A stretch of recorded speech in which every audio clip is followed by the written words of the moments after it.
The four most common responses to the question, "What matters most to you in life?" Paula Francis has walked more than 7,000 miles from coast to coast, worn out 14 pairs of shoes and approached thousands of strangers across the country to ask one question. It stops people in their tracks. Often people will cry. Because being asked and listening to what people have to say, it's not something we do really well in the US, Francis, 60, told Today. I try to have a conversation with almost everybody I meet along the way. Some people, I choose, some people choose me. Wearing a bright orange vest with a sign on the back that reads "Serious about happiness," Francis is on a mission, a calling that brings meaning into her life, she said, to find out what drives Americans' contentment and well-being. Hint, it's not money. Her project, dubbed the, is part of a non-profit that seeks to import some of the philosophies of Bhutan, a tiny kingdom in the Himalayas famed for its efforts to make happiness a national priority.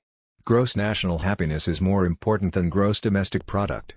Where other countries focus on monetary factors, Bhutan tracks progress and success by looking at measures such as its citizens' psychological well-being, health and living standards.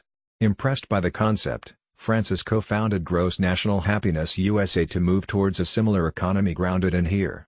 First, she wanted to find out what that would mean to Americans.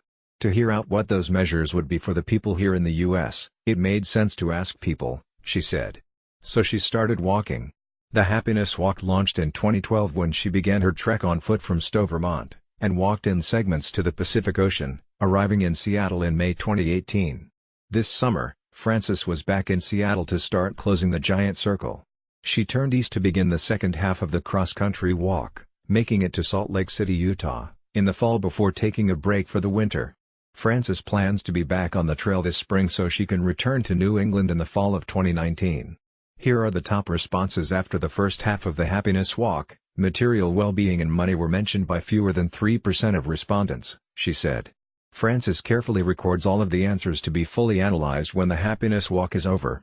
Though she's sometimes briefly joined by supporters when she's on the road, Francis mostly by herself, up to 10 hours, or about 25 miles, a day. She carries a tent and camping gear, but often spends the night in the homes of people she meets along the way. Francis is compulsive about connecting every step of her journey, so she'll accept a ride to the next town to someone's home as long as she can get back to where she left off the next morning, she said.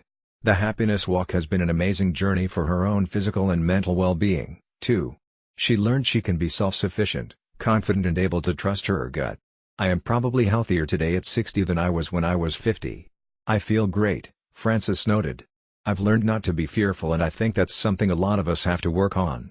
We have a lot of fear that we carry, fear of who the other person is, of what might happen, of what others might think, of not being enough. But when you let go of that, I have found a great deal of freedom and strength and hope. I feel blessed because I get to experience things that fear would keep me from.